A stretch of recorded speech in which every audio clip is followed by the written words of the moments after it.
game number 6 of the World Chess Championship match between Gukesh and Ding. On paper, it may look like a very boring result, but it was a big psychological victory for Gukesh in my opinion. Why is that so? I'll explain in this game. Also, a quick update for the people who are regular viewers of my channel. Sorry, I couldn't record videos in the last week because I had to attend a long Indian wedding. As you know, it's the wedding season here. So my cousin was getting married. At the same time, my health really deteriorated. Even right now, I'm not recovered 100%, but I'm trying to recover. I have one more update for you, but I'll come to that towards the end of the video. Let's get started. So we have Ding playing with the white pieces, and he opens with d4. Gukesh plays knight f6, bishop f4. We have the famous London system on the board. Now the interesting part is in the last World Chess Championship match, Ding also played the London system against Jan Nepomniachtchi in game number 6, and he won that game. Ding won that game. So maybe by playing bishop f4, by playing the London here against Gukesh in game 6, Ding is hoping to recreate those old memories and hopefully get the same result that he got in that previous World Chess Championship. Gukesh, of course, is well prepared. Gukesh plays d5. Now we have Ding playing e3, and both sides continue to play the next few moves fast. And to understand that, how well prepared Ding was here, he instantly took bishop into c6. And this is not a giving up the bishop for a knight. Is usually not a move that you make so quickly, unless of course you are well prepared and you have seen many things here. So we have bishop c6, bc6 here, takes, queen a4. And now there is a very interesting idea for white here, and that is after you short castle, there is this move queen a3. This pawn is pinned, okay, so you can't go here, you can't take this pawn because your queen is hanging. So Gukesh had to go knight e4. And what would you play here now? Ding almost in an instant, like the moment Gukesh went knight e4, Ding immediately went knight fd2. Very strange looking move because this is a knight that is already developed, and he chooses to go knight d2 with this, okay, instead of playing a move like, let's say, knight bd2, which looks more natural.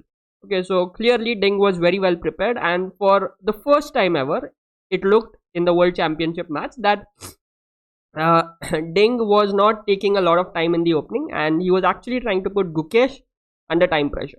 Okay, so we have knight e4. The knight drops back to d2. Gukesh obviously is also well prepared. Gukesh pushes the pawn with e5. We have captures, takes. You don't want to take the queen here because then you are left with a very poor structure, and this one of these pawns could collapse very soon. So that's why here also white is a pawn up. So that's why after queen c5, Gukesh plays the best move in the position, that is queen g6. So now there is an attack on this pawn. You know what Ding plays? In an instant he plays knight d2. Almost in an instant. Gukesh takes this pawn. Okay, clearly this would look very risky if you're not prepared with black, because it's like you're opening this line for against your own king. And it's clear that white is going to long castle, get his rook here and start to attack you here. And in this position, Gukesh continues to munch on white's pawns. He takes that f2 pawn as well. Now we have d takes e5 from Ding, and this queen keeps this pawn protected. And now Gukesh once again finds the best move in the position, or one of the best moves in the position. He goes rook b8. Very nice idea. Look, right now the knight was going to come here and pick up the pawn. So with rook b8, Ding just stopped. Gukesh just stops that idea. Now if you go knight e4, there is a checkmate here. Okay, so that's why rook b8. Now there comes the move knight c4, keeping this pawn protected. Once again the best move. Gukesh gets out his bishop. Ding asks this queen to go away. The queen drops and attacks the white rook. The rook goes there. We have captures, and now Gukesh plays queen f5. After queen f5, Gukesh had spent 53 minutes to make his 20 moves, whereas Ding had spent only 7 minutes. So you can clearly see Ding's opening preparation had given him a huge advantage on clock. At the same time, he has a slight edge in the position according to the engine. But from now on, it begins Gukesh's fight back.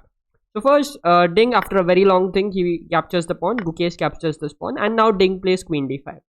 Now after queen d5, Gukesh drops his queen back. Ding says, let's trade queens. Gukesh is like, no, we're not gonna trade queens. Okay, then let's make a draw. No, says Gukesh, let's trade queens. And Gukesh is like, no, I'm not gonna trade queens. And Ding is like, okay, then let's repeat and make a draw. You know, Ding is almost about to make a draw, and it looks like Gukesh is gonna agree to that as well. However, just when everyone thought he was gonna play queen e7, Gukesh played queen h4. He didn't repeat. He didn't repeat, and he instead went. You know, he said to Ding, "I'm gonna play. If you want to find a draw, if you want to make a draw, you have to play, and let's see if we reach there." Okay, and that sends a powerful statement. Usually, the stronger player will always try to fight for a win, even in an equal position, and that's what Gukesh is kind of doing with this move queen h4. He's saying, I think, you know, I can play for a win in this position, so I'll make a move that even the engine will say is not the best move, but I'll take my chances. Now there comes this move rook e d1. There is this move g6 by Gukesh. The idea of this move is just to clear any back rank issues for black. The queen goes to e5. Now the rook comes here. Ding puts the queen on g3, once again offering a trade of queens. Gukesh is like, no, I don't want to trade queens. Usually the weaker player or the lower rated player is the one who wants to trade queens as quickly as possible, whereas the stronger player will always usually try to maintain the queens. And look, I'm by no means saying Ding is weak or anything, but if let's say my student was playing this game and he played a move like queen g3 and his opponent played queen h5, I would instantly know who believes they are the stronger player. Okay, just from the moves, it's very easy to figure that out as a coach. So queen h5 here played by Ding, saying no to queen trades. We have queen f4. Now Gukesh plays queen a5, trying to create something on the queen side. a3 happens, queen b5, rook d4, and now Gukesh plays queen e2. All the time he's making sure that he gives Ding some opportunity to create an imbalance. Okay, for example, here if let's say Ding captures on e4, we have captures, and this. And now you get this position where black has this passed pawn on the h file. So that's why after the move queen e2 here, Ding played rook 1 d2, asking the queen what she's doing there. And now after a long thought, seeing that there is no real good place for the queen, Gukesh decides, okay, it's time to trade queens. King c2 happens. We have captures, and now Gukesh plays f5, securing this e4 pawn. White pushes the pawn on h4. Now Gukesh had the opportunity to go for a very, very clever plan here. He could go king g7, and the idea was to go here, and just invade with the king. Okay, like you don't have to worry about white pawns because you can just keep going, and once the king comes to g4, this pawn is going to start to push, and it's going to become very, very hard for black to stop this pawns from marching forward. Okay, at the same time this pawn will fall. It's going to be very hard for black. So we have king. This could have been a very interesting plan, although white can defend, but white has to be very precise. However, after h5, Gukesh chose another move. He went e3 first.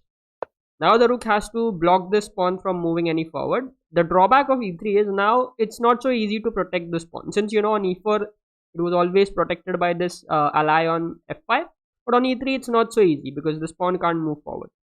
Now Gukesh has to spend some time to protect this pawn using the rooks like this, and now Ding plays h5. Very nice move, breaking black's pawn structure here, and if black doesn't take g into h5, Ding is at the very least gonna get rid of his weak pawn on the h file, which could have become a target for Gukesh if let's say this king would have managed to come forward. Gukesh took g into h5 here, and Ding went rook d5, attacking this pawn. There comes h4. We have captures. Gukesh gives this check, forces the king to go away, and now he plays king g7. And now the point is, let's say you go behind this pawn, Gukesh is gonna look to activate his king, and he is hoping to create play with the king and the pawn and the rook, helping this pawn to push forward and to become a queen. Although objectively the engine says the position is equal and most likely the game would have ended in a draw. But he's taking a chance. Gukesh is taking a chance. He's risking it. However, after king g7, Deng finds the most easiest way to a draw. He goes rook g2 check first, forces the king to go back to g8. Remember, you can't go to h6, otherwise you'll lose. Okay, you'll lose. Gukesh obviously is not gonna fall for this checkmating trick. Okay, so after this check, he went king h8, rook e2 happened, king g7, rook g2, king g8, and this is how the game finally ended in the draw. So first of all, credit where it's due. It's really nice to see Deng Liren playing fast, playing more confidently, putting pressure on Gukesh in the opening phase. Although not good as a fan of Gukesh, but really good to see Deng doing so well.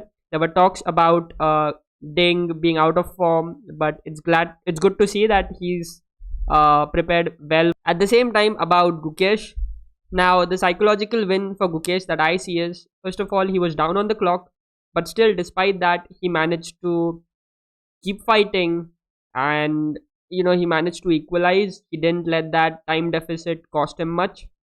At the same time, when Deng gave him a silent draw offer by repeating the moves, Gukesh denied that, being okay with a slightly worse position just to be able to keep some imbalance in the position, keep some chances for him to play and to press for a victory. So that was really, really nice from Gukesh, and I believe it sends a very powerful psychological message that Gukesh is here to fight and he believes he is the stronger player. Let's see how this match progresses, and I'll be traveling to Singapore to watch this World Chess Championship match. Maybe I might not be able to record videos on some days, but I'll still do my best to keep the videos coming. And yeah, that was the update. Thank you very much for watching. I'll see you in another video. Bye bye.